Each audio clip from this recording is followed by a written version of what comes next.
Welcome back to Movie Recap Zone. Today, I'm going to explain a romantic comedy film from 1991 titled Career Opportunities. Spoilers ahead, watch out and enjoy.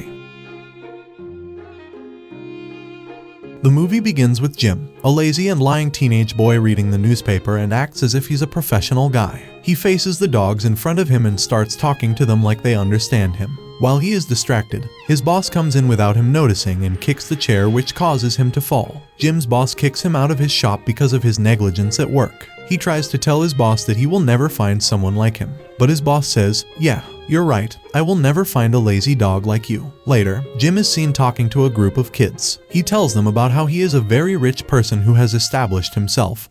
He brags about his European explorations and investments, and explains that he has numerous cars, but everything he is telling them is just a lie. Jim goes to his former employer in the gas station to negotiate. He begs the owner that he would like to work for him again. We then learn that Jim has been already fired numerous times from here as well. Jim tells him that he is ready to work for free, but the station owner refuses his offer and tells him to leave this town and search for other jobs. Later, a gorgeous girl named Josie arrives at the station to fill her car's tank. Jim is captivated by her beauty as he starts acting like a gentleman. Seeing this, she giggles from inside her car, and the two exchange flirtatious smiles. Out of nowhere, Jim's father, Bud, appears and grabs his attention to scold him for being jobless. He gets to know that his son is already terminated from his work. Jim denies Bud's accusation, telling his father that his boss didn't fire him, but he resigned instead. Jim's father drags him to his truck and takes him home. While the family eats their dinner, Jim's sister says Josie has moved out of town and gone to New York, but Jim tells them that he met Josie earlier at the gas station, and they also had a cup of coffee. His father looks at him in surprise and criticizes him for being an easy-go-lucky jobless, and warns Jim to pay for his own rent. The next morning, Jim's father drives him towards the Target to push him out for an interview, or he will be put on a bus to St. Louis to work for his uncle, who is a gardener. A few moments later, Jim can be seen having an interview with the mall's director. The director offers him $45,000 per annum and other benefits. Jim quickly accepts the offer, but as they are about to close the deal, the director receives a phone call discovering that Jim is a fraud. Accepting his mistake, the director offers him $4 per hour to work as a night cleanup boy. Left with no choice and Bud's warning, Jim agrees to continue the work for staying at their house. In the next scene, Josie's father Roger is seen having a meeting with some co-workers. Her father calls her over to greet the gentleman. Josie goes over to one of them and performs an unexpected stunt, as she drops a kiss on Bob's lips upon her introduction. Her father, Roger, is stunned to see this shameful behavior. At night, Roger goes to Josie's room and warns her not to try again what she did earlier. Meanwhile, a couple who are exchanging sweet smooches in a car parked in a dark area suddenly gets dragged out by some robbers to steal their vehicle. The next day, Jim hires a limousine to take him to work, and his father and mother look surprised. Seriously, from where did he get a limousine? On his way, he sees the group of kids he usually lies to, and tells them he's going to board an expensive plane to Paris because he has a meeting with the vice president of Bulgaria. I mean, what is Bulgaria doing in Paris? And the kids were like, "Jim is so cool."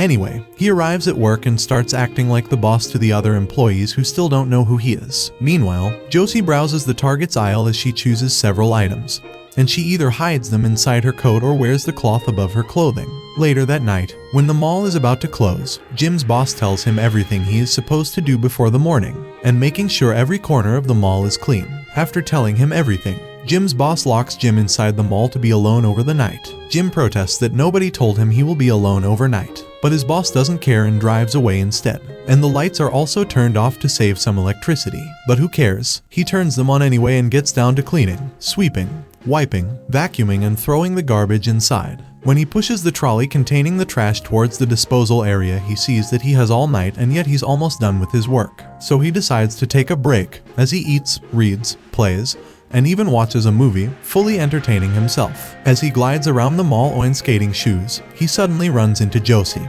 who is staring at him as if she is waiting for his arrival, and this causes him to lose his balance and fall. Meanwhile, Roger searched for Josie's whereabouts and has gone to the police station to report his missing daughter. Back in the store, Josie tells Jim that she fell asleep in the dressing room as she decided to shoplift or not, but later changed her mind out of fear. Later, Jim and Josie feel hungry, so they choose to maximize their resources and consume Target products. Jim tells Josie that his father is a cement contractor, and he is the one that poured the cement on Josie's family house pool. During their meal, Jim reveals that everybody views Josie as a flirtatious tease, while Jim is labeled as the town's biggest liar. Josie and Jim start to discuss their life situations and realize that their lives are somehow similar. Josie reminds him that he still has some cleaning to do, but Jim replies that there's time. Josie reveals that she planned to steal so she could get arrested and be taken away from her not-so-pleasant father. Josie points out that Jim is happy with the life he's living, but Jim argues differently, and conflicts in their conversation arise. And upon hearing the offensive remarks from Josie's mouth, Jim walks off. But Josie perseveres to swoon the offended Jim and encourages him.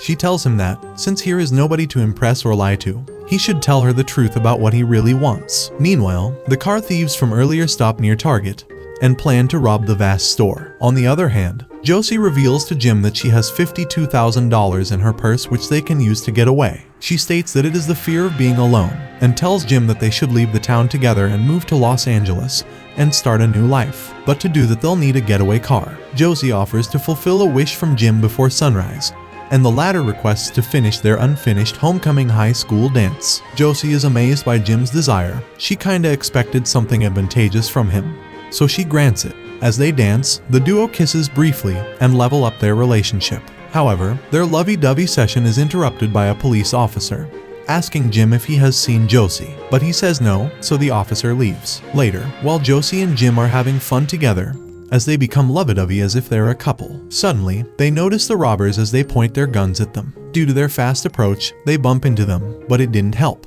They interrogate their captives to gather helpful information to accomplish their plan. Jim tricks the thieves into surrendering, but the thieves inform Jim that the guns are actually toys. Jim gives the thieves their guns back and proposes a truce, but the thieves reveal to Jim that they lied to him and in fact, these are real guns. Josie later comes up with another plan and she'll use her title of being a tease to persuade the criminals not to hurt them. Josie uses her alluring beauty to distract them by riding the toy horse on target. It works. The criminals let their guard down and start looting everything they could. Later, Josie convinces the thieves to take her along with them, when Jim notices that Josie is switching sides with the criminals, so he asks her to stop. But she declines, and the robbers warn him to stop meddling with their business. While the criminals are loading stolen merchandise in their car, Josie jumps in and drives away, leaving the two men stranded in the parking lot. Back in the mall, Jim loads up a shotgun found in the head custodian's locker and capturing them. In the morning, the officer arrives and stumbles to see the two crooks have been chained up by Jim.